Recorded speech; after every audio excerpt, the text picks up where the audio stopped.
Heaven Eyes Habla. Today I wanted to talk about spiritual communities, a big reason why they may struggle to become cohesive and achieve the oneness they're looking for, and how we can help that.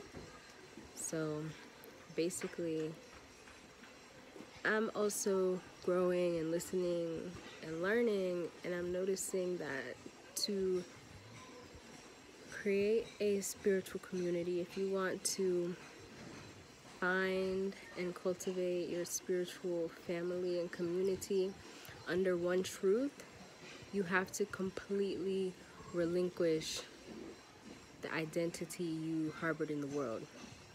You have to completely relinquish who you thought you were, which is honestly not who you really are, but it is who you were in the world. You have to heal from yourself if you want to achieve oneness in a spiritual community, because the way the world is set up right now, we're coming from different places, different backgrounds, and trying to we all are under one truth and trying to achieve a oneness. And these identities that we had in the world, these personalities, identities from the world, are not productive towards oneness. You have to completely let go of that so-called identity. And that identity we use in the world is not truly who you are. You know, we talk about nature versus nurture. So your nature is who you truly are. Nurture is the identity that you use in the world. The nurture is your environment, it's people, places, and things. So you could describe yourself in the world, your worldly identity, as even something like your age. My name is, let's use myself for example. My name is an American name. I am 20 years of age. Even something like age can cause division. Even something like age is not productive towards oneness.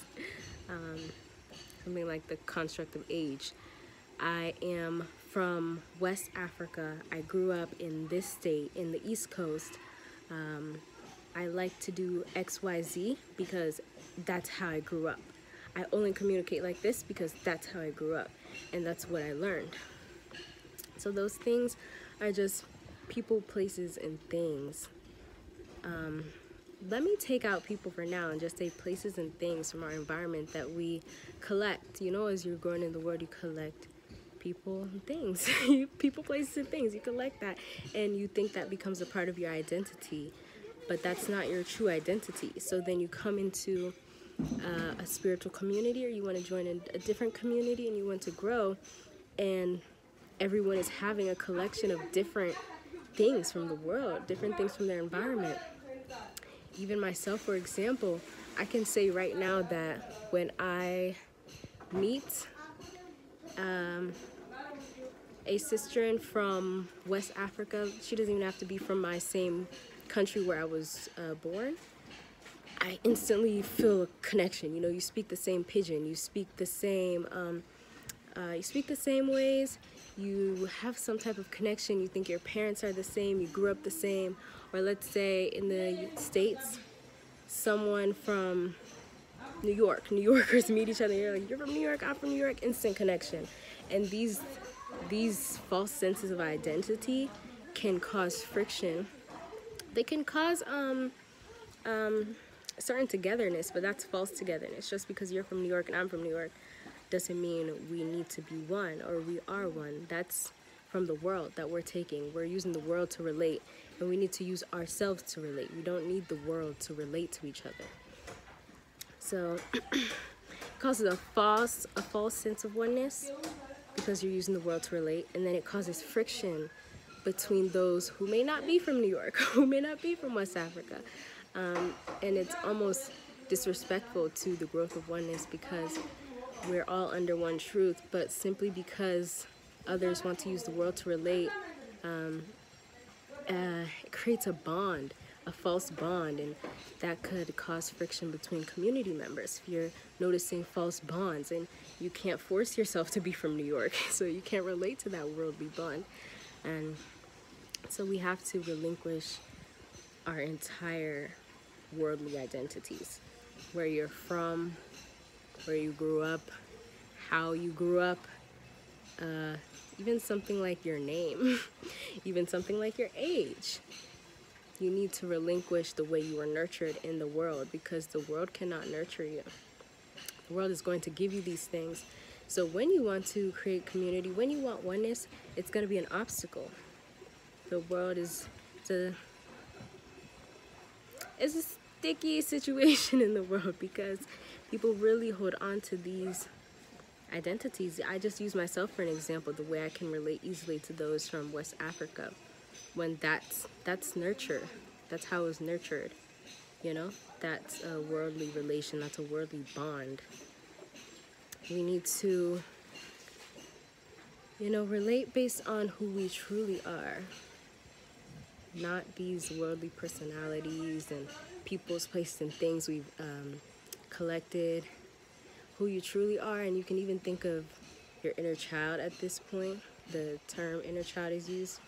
Who you were, who you are, without the influence of the outside world.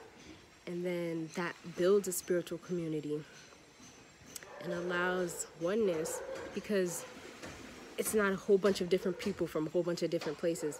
It's just all God's children working together to bring forth the will. So yeah, it's difficult to let go of your identity. People very much though hold on to these identities, but they're not true identities. I almost fell. They're not.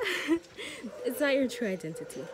It's just the environment that you were in. If you had been born somewhere else or raised in another home, that would be different. If it can be so interchanged, is it really real? Things that are within your heart and your soul that are not interchangeable easily, that's your nature. That's who you truly are, and that's how you grow a community. And even in a community, we have to come together to cultivate an environment of oneness. The same way that the world has an environment, we have to make our own environment that we relate to each other within that environment. So instead of relating to each other with the world, we can relate to each other within the culture that we create based on our truth. It's not our beliefs, it's the truth. So culture of truth. That's what it is. So yes, I know it's very difficult. You have to heal from, pretty much healing from who you were in the world, in the system, and really go back to your roots and think who you truly are without your environment that you were in. So yes, I just wanted to touch on that. I hope it was understood, overstood. I hope so. And I hope that we can all grow and let go of that identity that was given to us, that environment. We've left that environment, but we end up taking the things and the ways of that environment with us. So we need to let go of that. Yeah, so grow community, you really have to completely relinquish who you thought you were, where you thought you came from, what you thought you liked, what you thought you knew, and grow in oneness with that community. If that's your true spiritual community, you should have an understanding of the truth, an understanding of the truth, and grow within that, and grow within yourself. The things that are within yourself that are not easily interchangeable, you know? So yes, that's what I wanted to talk about today. Thank you. Gaidai.